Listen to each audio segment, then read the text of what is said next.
Amber, the fossilized resin from the ancient times, very unique material that in modern times is being used for jewelry, medicine, spa procedures, alcohol, yep, they make alcohol using amber as well, and many other fields. One of the most exciting fields is paleontology, because amber occasionally contains trapped insects and other inclusions inside, which raised interest of scientists to study it and uncover how ecosystems and life in general was in the past. Most insects are super tiny and super common, like fruit flies, super tiny spiders and beetles, but occasionally super weird and extinct insects get trapped as well. And they also attracted regular people that likes to collect stuff, the collectors. Some people collect stamps, other coins, and amber collectors collect animal corpses. Sounds creepy, but it's actually super cool, trust me. I'm one of those collectors, and my collection is still very modest, but I have some cool stuff to show, and today I will dive into the amber specimens that are the most sought after by amber collectors. First, I will explain some rules, what counts as the most desirable specimens for collectors, and it all will be my personal opinion. And I will skip the holy grails of amber collecting, because holy grails deserves its own video. The most desirable fossils I will talk about can be as widely described as class of animals, for example spiders, or it can be specific family or even species. There's a few reasons for that. Stuff like scorpions are very desirable as amber collectible because they are super freaking cool and quite rare, but diptera flies in general are common pieces, and mid-tier collectors who have established collections usually doesn't collect 1 million fly specimens because there's so many of them. But there are rare and unique species of dipterans that are very much sought after, for example big-headed flies from the family Brachycera. Crazy unique and hence very desirable by amber collectors. I will also try to attach prices for the pieces, but it will be very vague because each and every single piece is unique and one of a kind, and it's very hard to judge approximate prices, there is no patterns. And with that, the rules are covered, and now let's dive into the amber specimens. And the first class will be arachnids. And no, arachnids are not only spiders. Pseudoscorpions, the whole order is very desirable, and you can see why. Like real scorpions, these tiny boogers have pincers. All they are missing is the scorpion tail. In burmite amber, pseudoscorpions are quite common. In baltic amber, they are a lot more rare. Average prices for burmite can be as low as $40 and as high as $300 or $400 depending on the species and the size of the specimen. More unique families are Phaelidae that can be found only in Burmese amber. They cost extra penny. And this pseudoscorpion is in my personal collection. It's very black. I call him the Black Pearl. It's amazing.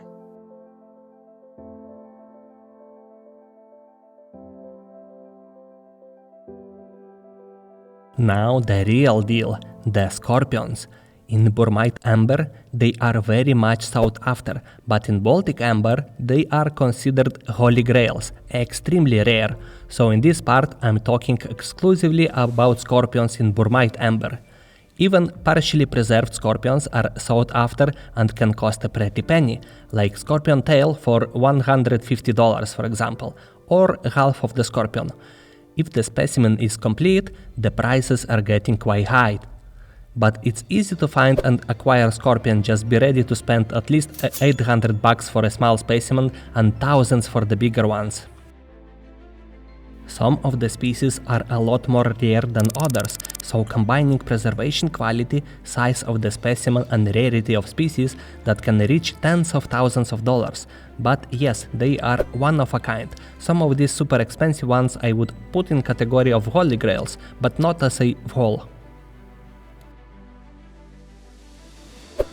Now, other arachnids that are not spiders but are very desirable are whip spiders, schizomidas, camel spiders, and ricinoulae. They all look very much like spiders, but none of these are true spiders. But all of these are very cool, rare and unique, especially the whip spiders.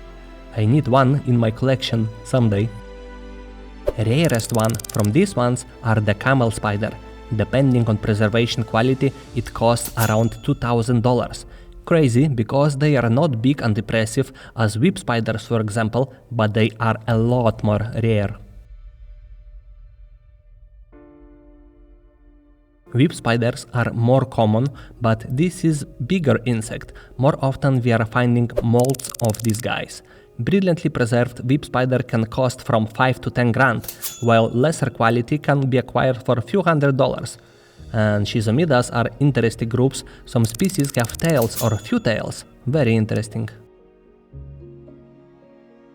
As for the real spiders, the honorable mention belongs to the jumping spider. It's very cute and an adorable creature with big cat-like eyes. And yes, I've got one. It's in this piece, but it's in terrible position.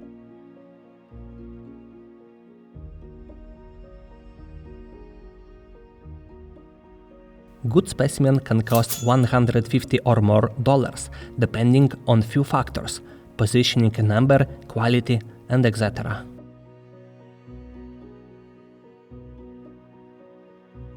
As for the others, any big spider is desirable. Look at this thing, holy moly, it looks impressive.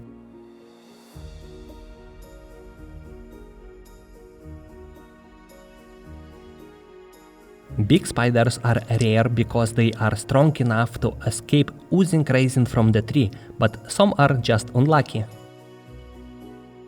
As for the specific species, the assassin spiders with bizarre jaws, these buggers hunt other spiders, and rarity combined with unique appearance makes them quite desirable by collectors.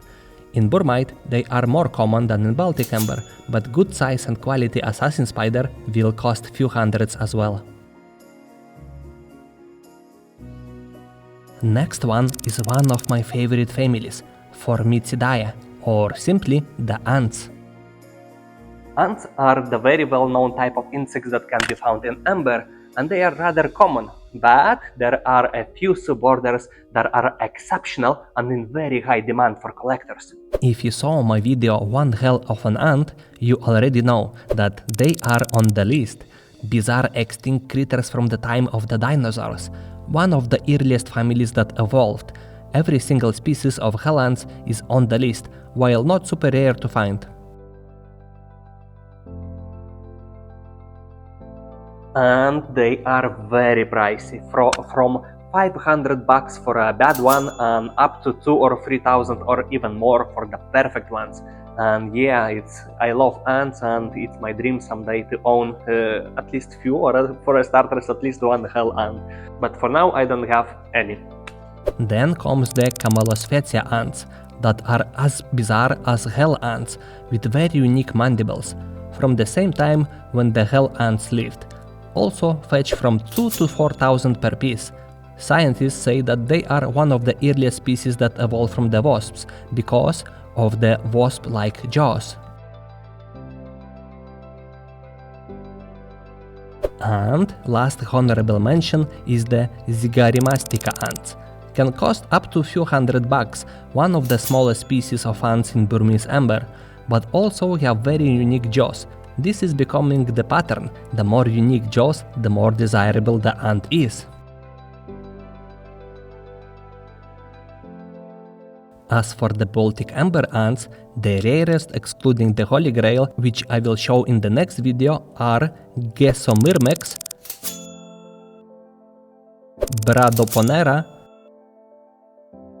Pseudomyrmincinaia, and winged Stenobethylos gooperetti. Very cool rare ants and equally cool names. Gesomyrmex and Bradoponera sounds deadly. I do have few ants of my own, but none of them are the rare ones, but they are still very cool.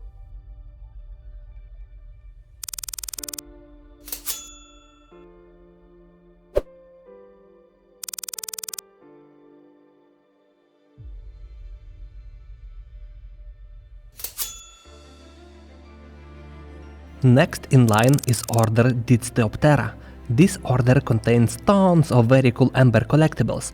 Everyone's favorites are the praying mantises, for a good reason. Alpha predators of the insect kingdom with deadly raptorial claws. I would say that adult praying mantis in Baltic amber would be considered a holy grail, but in burmite amber they are available for a few thousands for a perfect adult specimens. The last time I saw adult mantis in Baltic amber it costed 7,000 and I don't have the pictures for it.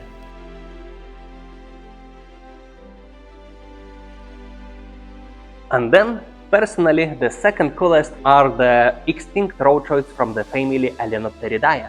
And if you wanna know more about them, I did make a commentary-like video called Extinct Cockroaches from the Past. Check it out. It's quite fascinating family of roachoids. And this group has very high demand. Alenopteridae nymphs can be as small as 2 to 3 millimeters, can cost you from $50 to $400, depending on the species, while the adults can fetch prices up to $5,000. They are a lot more rare than, for example, hell ants, but prices are similar for the perfect specimens. And right after them comes their cousins, that look more like regular cockroaches than mantises, the Omenocolidae, also fully extinct family of cockroaches. Their big compound eyes and triangular heads are the key feature for distinguishing them from the other cockroaches, and I have few of these in my collection, because they are a lot cheaper than Alenopteridas. And then comes the extinct predatory cockroach called Manipulator modificaputis, with very long limbs and triangular mantis-like head. And I do own a nymph of this specimen, check it out. There it is. It's small, it's a nymph, a baby manipulator, but look at that. The ambush predator of ancient forest. Similar as Alenopteridae nymphs, are quite affordable for a few $100 or $200. Were perfect adults, honestly, no idea on the prices because I still haven't seen one for sale, but I imagine it would also be at least one with $500. And the rest desirable members of the superorder Didsteoptera are walking sticks, aka Phasmadea, and grasshoppers. Any big specimen will cost you from $300 to $500. Nymphs are common and not as desirable, with exceptions of rare species, of course. We need a short break from insect inclusions, because not only insects are desirable by collectors. One of the examples when inclusion is not a living being is a enhydro, preferably a large enhydro. Enhydro inclusion is water with air bubble in cavity inside amber. If there is air and water, then the enhydro can move in its cavity. Unique specimen for any collector. Price range would be too wide to say, it all depends on how big the enhydro is. Some can fetch from $250 to even $300. But it's very risky inclusion, because if enhydro is close to the surface, it can evaporate through micro cracks in amber in some time. If possible, best enhydros are the ones that are deep in the stone.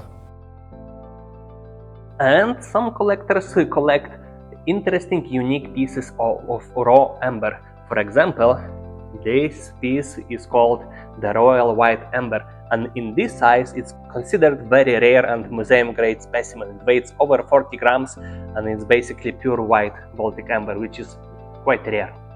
Then, extraordinary thing that can be found in amber are mammal hairs. Sometimes it looks very impressive if there is a bunch of hairs in amber. Quite worthy and in high demand amber collectible, same in Baltic as in burmite.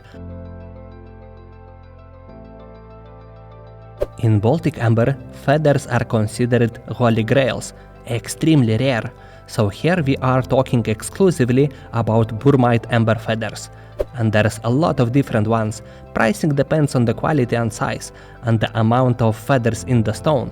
Bad quality ones can be acquired for as low as $100, but big aesthetic ones can fetch prices from $1,500 to $3,000. And also exist the proto feathers, less developed so to say, also can be found in burmite amber, and some of them belong not to birds but to feathered dinosaurs. Imagine that. And then comes plants, flowers, and fungi, but I don't have fungi. Plants and flowers are quite rare in Baltic amber, but they are quite abundant in burmite.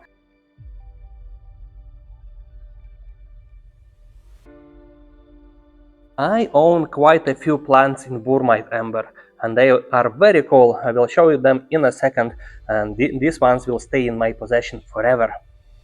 Plants are very aesthetic and amazing, and are rather affordable.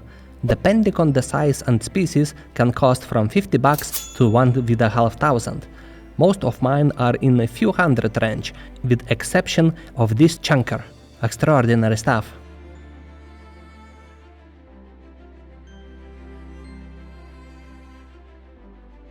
What is more rare and pricey are the pine cones, from 3 to 5,000 for a pine cone, imagine that. But it's worth mentioning that when we have a pine cone in amber, it's probably from the tree that produced the resin that is now amber hosting it. And check out this fruit in Baltic amber, looks a little bit like a berry, extremely desirable piece worth a few thousands. The color and the texture and completeness of this fruit fossil is astounding. Can't forget about the flowers.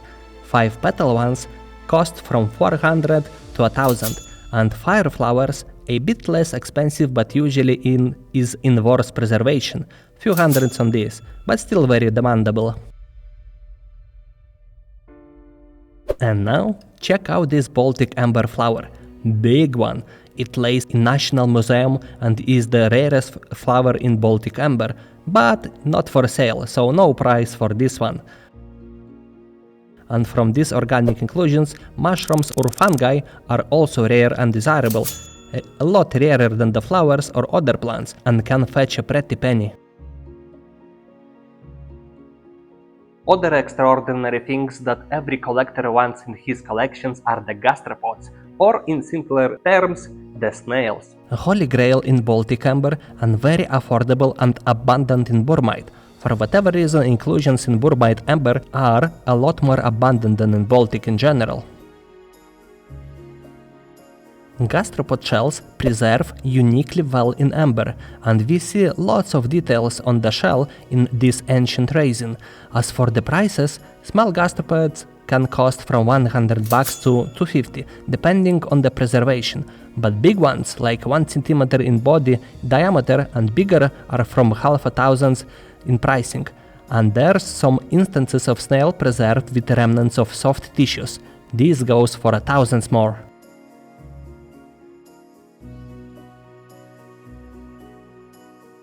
Next type is the beetles, and the same as with the other types, big and impressive ones takes the cake.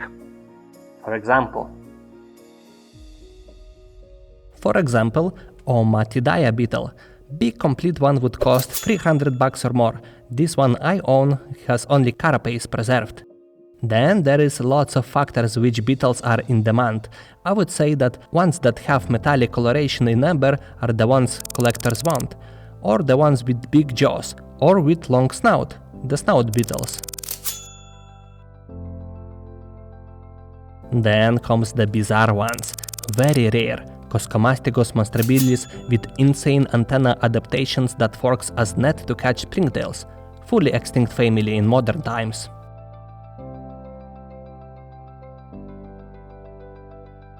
And any beetle that is aquatic is in high demand, because they are aquatic.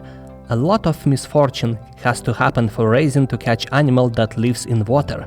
There's lots of different species of aquatic beetles, and all of them are in high demand by the collectors.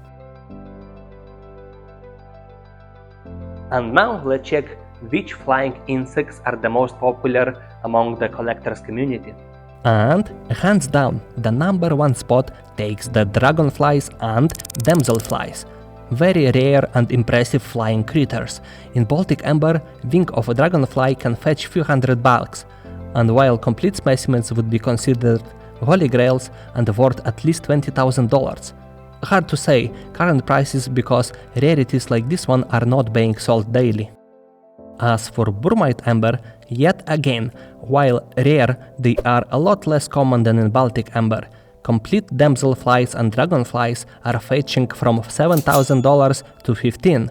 And yes, they are still very expensive, but they are in very high demand, and their larvae are also crazy rare because they are aquatic. Once again, Holy Grail in Baltic amber and around 1,000 in burmite. Other very popular but a lot less expensive is the Mantispidaea specimens. Basically a mantis neuroptera kind of insect, case of convergent evolution where neuropteras developed raptorial claws for catching prey.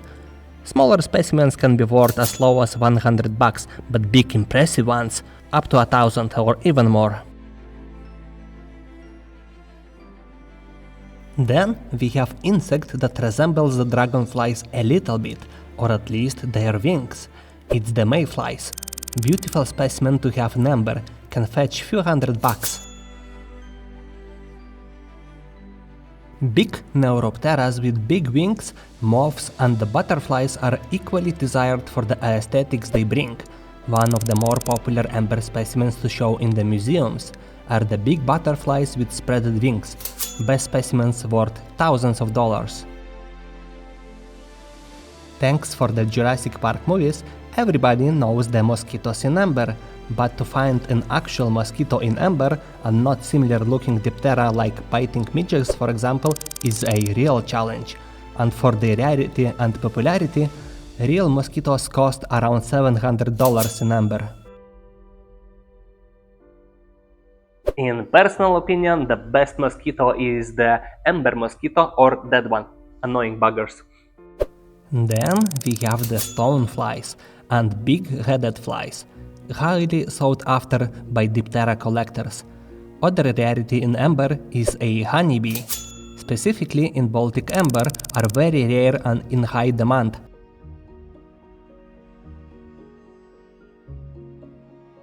As for the wasps, there are two in particular that comes to mind that are sought after.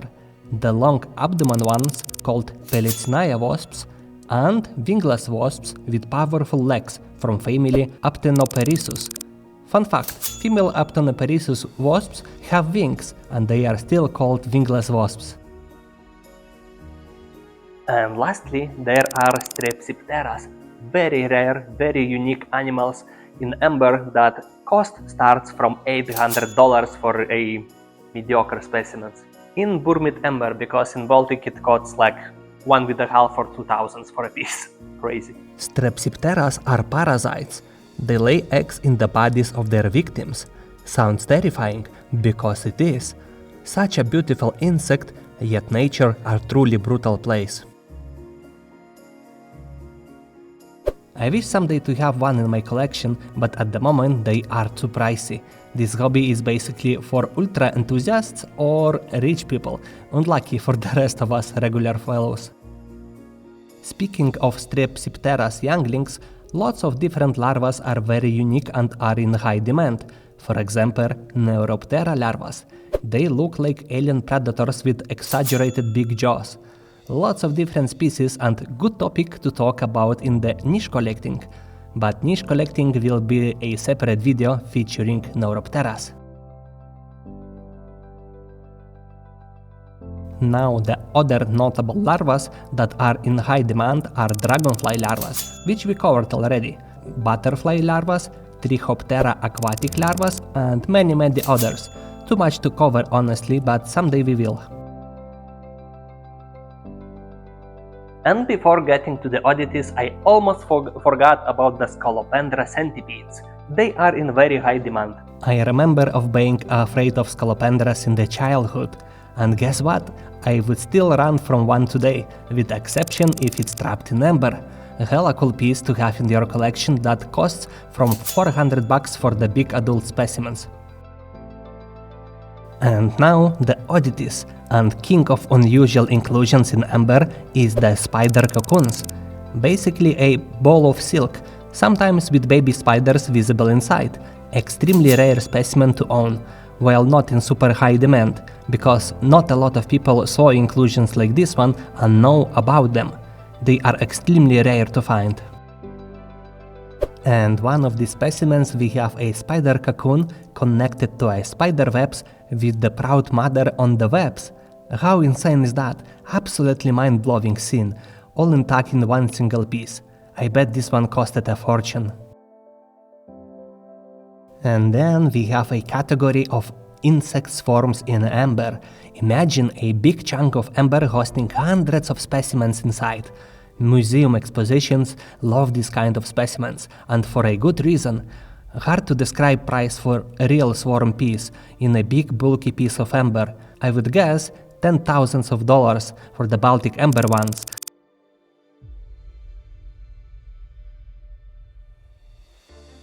As for the other oddities, Nematoda worms is a very unique piece that is worth of our attention, oddly satisfying to look at these small Nematoda swarms. Few hundreds worth at least, for uniqueness and the rarity. And the best comes for last, the action scenes. These kind of pieces display behavior of insects that lived tens of millions of years ago. While simple fly is common and not very impressive to own, but the same fly with parasitic or porretic mites on it is a different story. Parasitic mites feed on the host, while porretic ones use the host for transportation purposes. And there is tons of examples of action scenes, like prey in a spider web, or fight between the ants, or for example insects laying eggs when got trapped in sticky resin. And one of the most sought after scenes in amber is copulation, or in simpler term, the insect sex. Even the smallest copulating flies can fetch few $100s per piece. And this is it. That was a pretty long list of inclusions in amber, but keep in mind it was just a small fraction of all the cool inclusions that are wanted by the amber collectors. And yeah, don't use this video as a guide to price amber specimens, because as I mentioned at the start of the video, pricing is very vague in amber and I could be wrong in a lot of places. And now I want to say thank you for my friends who helped me to make this video possible. They lended me some materials and pictures for amber specimens. Thank you Michals, thank you Darwin, and special thanks for Arthur Michalski. He lended me million pictures of very cool and rare specimens in amber, and he makes like astoundingly cool pictures. And by the way, Arthur is in amber business for over a decade now. He has tons of specimens in his Etsy store. Make sure to check it out, and if you want to start your own collection, this is a good place to start. And off topic, I also have a very small Etsy where I also sell some of the insects, so check that out as well. And yeah, I hope you did enjoy this video. Make sure to like, share and subscribe to the channel if you did enjoy it. That will mean the world to me. And if you want to see more content like this, just let me know in the comments, okay? And thanks for watching, and bye!